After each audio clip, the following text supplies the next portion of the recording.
Hi guys, welcome to steel town Bhadravati. ಈ board ಹಿಂದೆ ಒಂದು ದೊಡ್ಡ ಹಿಸ್ಟ್ರಿನೇ ಇದೆ ಅಂದರೆ ನೀವು ನಂಬ್ತೀರಾ? ಭದ್ರಾವತಿ ಅಂದರೆ ಅದು ಒಂದು ಊರಲ್ಲ, ಒಂದು ಕಾಲದಲ್ಲಿ ಕರ್ನಾಟಕದ ಫೇಮಸ್ ಇಂಡಸ್ಟ್ರಿಯಲ್ ಟೌನ್ ಇದು. ಭದ್ರಾವತಿ ಅಂದಿದ ತಕ್ಷಣ ಎಲ್ಲರಿಗೂ ನೆನಪಾಗೋದು ಒಂದು VSL, ಎರಡನೇದು MPM. ಈ ಬೈಪಾಸಲ್ಲಿ ಹೋಗುವಾಗ ನಿಮಗೆ ಒಂದು ಫ್ಯಾಕ್ಟ್ರಿ ಕಾಣಿಸುತ್ತೆ. ಎಲ್ಲರಿಗೂ ಡೌಟ್ ಇರ್ಬೋದು ಅದೇನು ಅಂತ. ಅದೇ Mysuru paper mill factory means MPM. Guys, ಈಗ ಸ್ವಲ್ಪ ನಾವು ಒಂದು ಪೇಪರ್ ಮಿಲ್ಲಿಂದು ಹಿಸ್ಟ್ರಿಯನ್ನು ತಿಳ್ಕೊಂಡು ಬರೋಣ ಬನ್ನಿ. 1930ರ ದಶಕದಲ್ಲಿ ಮೈಸೂರು ಸಂಸ್ಥಾನದ ಕಾಲದಲ್ಲಿ ಆರಂಭವಾದ ದೊಡ್ಡ ಪೇಪರ್ ಇಂಡಸ್ಟ್ರಿ ಇದು. ಸರ್ ಎಂ ಅವರ ಕನಸಿನ ಇಂಡಸ್ಟ್ರಿಯಲ್ ಡೆವಲಪ್ಮೆಂಟ್ ಭಾಗವಾಗಿ ಭದ್ರಾವತಿ ಬೆಳೀತು. ಇಲ್ಲಿನ ಕಾಡು ಸಂಪತ್ತಿನ ಪೇಪರ್ ಪ್ರೊಡಕ್ಷನ್ ಶುರು ಆಯಿತು. ಸಾವಿರಾರು ಜನರಿಗೆ ಉದ್ಯೋಗ ಕೊಟ್ಟ ದೊಡ್ಡ ಫ್ಯಾಕ್ಟ್ರಿ ಇದು. ನೀವು ಹಾಗಾದರೆ ನಂಬ್ತೀರಾ? ಒಮ್ಮೆ ಕರ್ನಾಟಕದ ಬಿಗ್ಗೆಸ್ಟ್ ಪೇಪರ್ ಮಿಲ್ಗಳಲ್ಲಿ ಒಂದಾಗಿ ಈ ಫೇಮಸ್ ಫ್ಯಾಕ್ಟ್ರಿ ಬೆಳೀತು. ಇದು ಬರೀ ಫ್ಯಾಕ್ಟ್ರಿ ಅಲ್ಲ, ಒಂದು ಜನ್ರೇಷನ್ನ ನೆನಪು ಇದು. MPM ಸೈರನ್ ಕೇಳಿದರೆ ಶಿಫ್ಟ್ ಟೈಮ್ ಗೊತ್ತಾಗಿದ್ದ ಕಾಲ ಅದು. ಸೈರನ್ ಸೌಂಡ್ನಿಂದ ಗದ್ದಲ ಮಾಡ್ತಿದ್ದ MPM ಇವತ್ತು ಸೈಲೆಂಟಾಗಿ ನಿಂತಿರೋದು ನೋಡಿದ್ರೆ ತುಂಬಾ ಬೇಜಾರಾಗುತ್ತೆ. ಸಾವಿರಾರು ಕುಟುಂಬಗಳ ಜೀವನ ಕೊಡ್ತಿದ್ದ ಪ್ಲೇಸ್ ಇವತ್ತು ಖಾಲಿಯಾಗಿ ನಿಂತಿದೆ. MPM ಸ್ಟಾಪ್ ಆದಮೇಲೆ ಭದ್ರಾವತಿಯ ಹಳೆಯ ವಾತಾವರಣ ಕೂಡ ತುಂಬಾ ಕಡಿಮೆ ಆಗಿದೆ. ಇಲ್ಲಿರೋ ಜನರು ಕೂಡ ಯಾಕೆ ಕಡಿಮೆ ಆಯಿತು, ಯಾಕೆ ಆ MPM ಲಾಸ್ ಆಯಿತು ಅಂತ ಕೇಳಿದ್ರೆ ಕೆಲವೊಂದು ಕಾರಣಗಳಿಂದ ಅದು ಲಾಸ್ ಆಯಿತು ಅಂತೇಳಿ ಹೇಳ್ತಾರೆ. ನೋಡಿ, ಇದು MPM ಲಾಸ್ ಆದಮೇಲೆ ಅದರ ಪರಿಣಾಮಗಳು ಯಾವ ರೀತಿ ಇದ್ದಾವೆ ಅಂತ. ಇದು ಒಂದು MPMದು ಪಾರ್ಕ್ ನೋಡಿ, ಎಷ್ಟು ಸೈಲೆಂಟಾಗಿ, ಎಷ್ಟು ಮೀನ್ಸ್ ಎಲ್ಲ ಗಿಡ ಬೆಳ್ಕೊಂಡು ಹೇಗಿದೆ ಅಂತ ಹೇಳಿಬಿಟ್ಟು. ಈ ಕೋಟ್ರಸ್ಗಳಲ್ಲಿ ಯಾವಾಗಲೂ ಆಟ ಆಡ್ಕೊತ, ಒಂದು ಫಂಕ್ಷನ್ ಮಾಡ್ಕೊತ, ಸೆಲೆಬ್ರೇಷನ್ ಮಾಡ್ಕೊತ ಇರ್ತಿದ್ದಂಥ ಕೋಟ್ರಸ್ಗಳು ಇವು. ಯಾವ ರೀತಿ ಸೈಲೆಂಟಾಗಿ ಇದ್ದಾವೆ ಅಂತ ನೀವೇ ನೋಡಿ. ಇದು ಬಂದುಬಿಟ್ಟು ಸ್ಕೂಲ್. ಎಷ್ಟೋ ಮಕ್ಕಳಿಗೆ ಜೀವನವನ್ನು ಕೊಟ್ಟಂಥ ಸ್ಕೂಲ್ ಇದು. ಈ ಸ್ಕೂಲ್ನಲ್ಲಿ ಓದಿದವರು ಇವತ್ತು ದೊಡ್ಡ ದೊಡ್ಡ ಜಾಬ್ನಲ್ಲಿ ಇದ್ದಾರೆ. ಆ ಸ್ಕೂಲ್ ಬೆಲ್ ಸೌಂಡು, ಫ್ರೆಂಡ್ಸ್ನ memories, sports day, annual day ಇವತ್ತು ಕೂಡ ಅಲ್ಲವರಿಗೆ ಎಷ್ಟೋ ಜನಕ್ಕೆ ಎಮೋಷ್ನಲ್ ಆಗಿದೆ. ನೀವು ಕೂಡ ಈ ಸ್ಕೂಲ್ನಲ್ಲಿ ಸ್ಟೂಡೆಂಟ್ ಆಗಿದ್ದರೆ ದಯವಿಟ್ಟು ಕಮೆಂಟ್ನ ಮಾಡಿ ತಿಳಿಸಿ ನನಗೆ. ಈ MPM ಇಷ್ಟು ಮಟ್ಟಿಗೆ ಲಾಸ್ ಆಗಿದೆ ಅಂತಂದರೆ ಈ ಏರಿಯಾದಲ್ಲಿ ಗದ್ದಲ ಇದ್ದಿದ್ದಂಥ ದಿನಗಳು ಎಲ್ಲ ನೆನೆಸ್ಕೊಂಡ್ರೆ ಎಷ್ಟೋ ತುಂಬ ಬೇಜಾರಾಗುತ್ತೆ. ಇದು ಬಂದು MPMದು ಕೆಲಸ ಮಾಡ್ತಿದ್ದಂಥ ಅವರ ಸಂಘ ಇದು. ಇದು ನೋಡಿ ಯಾವ ರೀತಿಯಾಗಿ ಇದೆ ಅಂತ ಹೇಳಿಬಿಟ್ಟು. ಈ ಸ್ಕೂಲ್ನ ನೋಡಿದ್ರೆ ನಾನಂತೂ ಕೆಲವೊಂದು ಮೆಮೊರೀಸ್ನ ಮರೀಲಿಕ್ಕೆ ಆಗೋದಿಲ್ಲ. ಸ್ಕೂಲ್ ನೋಡಿ ಸ್ಟಾಪ್ ಆಗಿರೋದ್ರಿಂದ ಯಾವ ರೀತಿಯಾಗಿ ಇದೆ, ಯಾವ ರೀತಿಯಾಗಿ ಕಾಣಿಸ್ತಿದೆ ಅಂತ ಹೇಳಿಬಿಟ್ಟು. ಹಾಯ್ ಗಾಯ್ಸ್, ನಾನೆಲ್ಲ ಎಕ್ಸಾಮ್ ಬರೆದಿದ್ದು. ನಾವು ಇವತ್ತು ಪೇಪರ್ ಟೌನ್ನ ನೋಡಲಿಕ್ಕೆ ಸ್ಕೂಟಿಯಲ್ಲಿ ಬಂದಿದ್ದೀವಿ.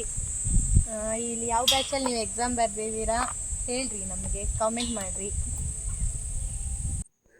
ಭದ್ರಾವತಿಯಲ್ಲಿ ಆಧಾರ್ ಕಾರ್ಡ್ ಮಾಡಿದ ಫಸ್ಟ್ ಒಂದು ಬಿಲ್ಡಿಂಗ್ ಅಂದರೆ ಇದೆ. ನಿಮಗೆಲ್ಲರಿಗೂ ಗೊತ್ತಿರ್ಬೋದು. ನಿಮಗೆ ಇದ್ರ ಮುಂದೆನೇ ಇನ್ನೊಂದು ಕಾಲೇಜ್ ಇರುತ್ತೆ. ಈ ಕಾಲೇಜ್ ಇವಾಗ ಸ್ವಲ್ಪ ರನ್ನಿಂಗಲ್ಲಿದೆ. ಕೆಲವೊಬ್ಬರು ಸ್ಟೂಡೆಂಟ್ಸ್ ಇದರಲ್ಲಿ ಈಗಲೂ ಓದ್ತಿದ್ದೀರಾ. ಯಾರೆಲ್ಲ ಓದ್ತಿದ್ದೀರಾ ನನಗೆ ಕಾಮೆಂಟ್ ಮಾಡಿ ತಿಳಿಸ್ರಿ. ಎಷ್ಟು ಜನ ಭದ್ರಾವತಿಯಲ್ಲಿ ಈ ವಿಡಿಯೋನ ನೋಡ್ತಿದ್ದೀರಾ ಅಂತೇಳ್ಬಿಟ್ಟು ನನಗೂ ಗೊತ್ತಾಗುತ್ತೆ. ನೀವು ಈ MPM ಯಾಕೆ ನಿಲ್ತು, ಯಾಕೆ ಇದು ಸ್ಟಾಪ್ ಆಗಿದೆ ಅಂತೇಳ್ಬಿಟ್ಟು ನಿಮಗೇನಾದ್ರು ಡೌಟ್ ಬಂತು ಅಂತಂದರೆ ನಿಜವಾಗಿ ತುಂಬಾ ಬೇಜಾರಾಗುತ್ತೆ. ಅದರ MPMದ ಟೈಮ್ ಚೇಂಜ್ ಆಯಿತು, ಲಾಸ್ಗೆ ಶುರು ಆಯಿತು. ನಿಧಾನವಾಗಿ ಫ್ಯಾಕ್ಟ್ರಿ ತುಂಬಾ ಸೈಲೆಂಟ್ ಆಗ್ತಾ ಬಂತು. ಒಮ್ಮೆ ಫುಲ್ ಇದ್ದ ಈ ರೋಡೆಲ್ಲ ಇವತ್ತು ಕಾಮಾಗಿ ಕಾಣಿಸ್ತಾ ಇದೆ. ತುಂಬಾ ಬೇಜಾರಾಗುತ್ತೆ. MPM ಸ್ಟಾಪ್ ಆದಮೇಲೆ ಭದ್ರಾವತಿಯ ಓಲ್ಡ್ ವಾತಾವರಣ ಕೂಡ ತುಂಬಾ ಕಡಿಮೆ ಆಗ್ತಾ ಬಂದಿದೆ. ಇವೆಲ್ಲ ಕೋಟ್ರಸ್ಗಳು ನೋಡಿದ್ರೇ ತುಂಬ ಬೇಜಾರಾಗುತ್ತೆ ನಮಗೆಲ್ಲ. ಯಾವ ರೀತಿಯಾಗಿದೆ ಅಂತ ನೀವೇ ನೋಡಿ. ಇದರಲ್ಲಿ ಎಷ್ಟು ಗದ್ದಲ ಇತ್ತು ಗೊತ್ತಾ ಅವಾಗೆಲ್ಲ. ಎಷ್ಟು ಜನ ಎಲ್ಲ ಇದ್ರ ಮೇಲೆ MPM ಮೇಲೇ ಡಿಪೆಂಡ್ ಆಗಿ ಬದುಕ್ತಿದ್ರು. ಆ ಸಮಯದಲ್ಲಿ ಈ MPM ವರ್ಕರ್ಸ್ಗೆ ಆಗಿರ್ಬೋದು, ಅವ್ರ ಫ್ಯಾಮಿಲೀಸ್ಗೆ ಆಗಿರ್ಬೋದು, ಯಾವ ರೀತಿ ಡಿಪೆಂಡ್ ಅಂದರೆ ಸಪೋರ್ಟಾಗಿ ನಿಂತಿತ್ತು ಅಂದರೆ ಅದನ್ನು ಅಲ್ಲಿ ವರ್ಕ್ ಮಾಡೋ ಜನರಿಗೆ ಗೊತ್ತಿರುತ್ತೆ. ನಿಮಗೂ ಗೊತ್ತಿರ್ಬೋದು. ನಿಮ್ಮ ಅಜ್ಜ ಆಗಿರಲಿ, ಅಜ್ಜಿ ಆಗಿರಲಿ, ನಿಮ್ಮ ಪಪ್ಪ ಆಗಿರಲಿ ಅಲ್ಲಿ ವರ್ಕ್ ಮಾಡಿರ್ತಾರಲ್ಲ ಅವ್ರಿಗೆ ಕೇಳಿ ನೋಡ್ರಿ ಅಲ್ಲಿನ ಫೀಲಿಂಗ್ಸ್ ಹೇಗಿರುತ್ತೆ ಅಂತ ಹೇಳ್ಬಿಟ್ರು. ಕೆಲವೊಂದು ಕ್ವಾರ್ಟರ್ಸ್ಗಳಲ್ಲಿ ಈಗಲೂ ಕೂಡ ವಾಸ ಮಾಡ್ತಿದ್ದಾರೆ. ಆ ವಾತಾವರಣ ಈಗ ಕೂಡ ಅವರು ಎಂಜಾಯ್ ಮಾಡ್ತಾ ಇದ್ದಾರೆ. ಬೆಳಗ್ಗೆ ಸೈರನ್ ಹೊಡೆದಿದ್ದ ತಕ್ಷಣ ಈ ಕ್ವಾರ್ಟರ್ಸ್ನಲ್ಲಿ ಇರೋರೆಲ್ಲರೂ ಶಿಫ್ಟ್ಗೆ ಟೈಮ್ ಆಯಿತು ಅಂತ ಎದ್ದೇಳ್ತಾ ಇದ್ರು. ವರ್ಕರ್ಸ್ ರಶ್ ಎಷ್ಟಿರ್ತಿತ್ತು ಅಂದರೆ ಅಷ್ಟಿರ್ತಿತ್ತು. ನೆಕ್ಸ್ಟ್ ಇಲ್ಲಿ ನೋಡೋಣ, ಇದು ಅಂತೂ ನೋಡಿ ನನಗೆ ತುಂಬಾ ಬೇಜಾರಾಗ್ಬಿಡ್ತು. ಇಲ್ಲಿ ಹಳ್ಳಿಕಟ್ಟೆ, ಇಲ್ಲಿ ಎಲ್ಲರೂ ಕುಂತ್ಕೊಂಡು ಈವ್ನಿಂಗ್ ಆಗಿದ ತಕ್ಷಣ ಎಷ್ಟು ಚೆನ್ನಾಗಿ ಮಾತಾಡ್ಕೊತ ಇರ್ತಿದ್ದಂಥ MPM ಹಾಸ್ಪಿಟಲ್ ಇದು. ಈ ಹಾಸ್ಪಿಟಲ್ಲು ಎಷ್ಟೋ ಜನಕ್ಕೆ ಈ ಹಾಸ್ಪಿಟಲ್ಗೆ ಮಾತಾಡಬೇಕಂದ್ರೆ ನಾವು ಸ್ವಲ್ಪ ಬೇಜಾರಾಗುತ್ತೆ. ಆ ಸಮಯದಲ್ಲಿ ವರ್ಕರ್ಸ್ ಫ್ಯಾಮ್ಲಿಗೆ ಆಗಿರ್ಬೋದು, ವರ್ಕರ್ಸ್ಗೆ ಆಗಿರ್ಬೋದು ದೊಡ್ಡ ಸಪೋರ್ಟ್ ಆಗಿ ನಿಂತಿದ್ದು ಈ ಹಾಸ್ಪಿಟಲ್. ಯಾರಿಗಾದರೂ ಹೆಲ್ತ್ ಪ್ರಾಬ್ಲಮ್ ಬಂದರೆ MPM ಹಾಸ್ಪಿಟಲ್ ಅನ್ನೋ ಕಾನ್ಫಿಡೆನ್ಸ್ ಇತ್ತು. ಇವತ್ತು ಆ ಬ್ಯುಸಿ ಅಟ್ಮಾಸ್ಫಿಯರ್ ನೋಡೋಕ್ಕೆ ಸಿಗೋದು ಭಾಳ ಕಷ್ಟ. ಆ ಹಾಸ್ಪಿಟ್ಲ್ನಲ್ಲಿ ಅಡ್ಮಿಟ್ ಆದವರಿಗೆ ಫೆಸಿಲಿಟೀಸ್ ಎಲ್ಲ ತುಂಬಾ ಚೆನ್ನಾಗಿತ್ತು ಇಲ್ಲಿ. ನೀವು ನೋಡ್ಕೊಂಡು ಬನ್ನಿ ಎಲ್ಲನೂ ಎಷ್ಟು ಹಳೇದು ಬಿದ್ದು ಹೋಗಿದೆ ಅಂತ ಹೇಳ್ಬಿಟ್ಟು. ಭದ್ರಾವತಿಯಲ್ಲಿ ಈ ರೀತಿಯಾಗಿ ಒಂದು ನೋಡ್ತೀವಿ ಅಂತ ಅನಿಸೋದು ಭಾಳ ಕಷ್ಟ ಆಗಿರ್ಬೋದು. ನಿಮಗೆಲ್ಲ ಅನಿಸಿರ್ಬೋದು. ಇಲ್ಲೊಂದು SBI ಬ್ಯಾಂಕ್ ಇದೆ ಅಲ್ಲ, ಈ ಬ್ಯಾಂಕ್ ಈಗಲೂ ವರ್ಕಲ್ಲಿ ಇದೆಯೋ ಇಲ್ವೋ ನನಗಂತೂ ಗೊತ್ತಿಲ್ಲ. ಒಂದು ವೇಳೆ ಇತ್ತು ಅಂದರೆ ನೀವು ಕಾಮೆಂಟ್ನಲ್ಲಿ ತಿಳಿಸ್ರಿ. ಮತ್ತು ಎಷ್ಟೋ ಜನಕ್ಕೆ ಬ್ಯಾಂಕ್ ಫೆಸಿಲಿಟಿ ಎಲ್ಲ ಇಲ್ಲೇ ಹತ್ತಿರದಲ್ಲಿ ಸಿಗ್ತಿತ್ತು. ನಿಮಗೆ ಇವೆಲ್ಲ ನೋಡಿದ್ರೆ ಏನಾದರೂ ನೆನಪಾಗ್ತಾ ಇದೆಯಾ? ಇಲ್ಲೆಲ್ಲ ತಿರುಗಾಡಿದ್ದು, ಇಲ್ಲೆಲ್ಲ ಕುಂತು ನಿಮ್ಮ ಫ್ರೆಂಡ್ಸ್ ಜೊತೆ ಟೈಮ್ ಸ್ಪೆಂಡ್ ಮಾಡಿದ್ದು, ಅವೆಲ್ಲ ಏನಾದರೂ ನಿಮಗೆ ನೆನಪಾಗ್ತಾ ಇದೆಯಾ?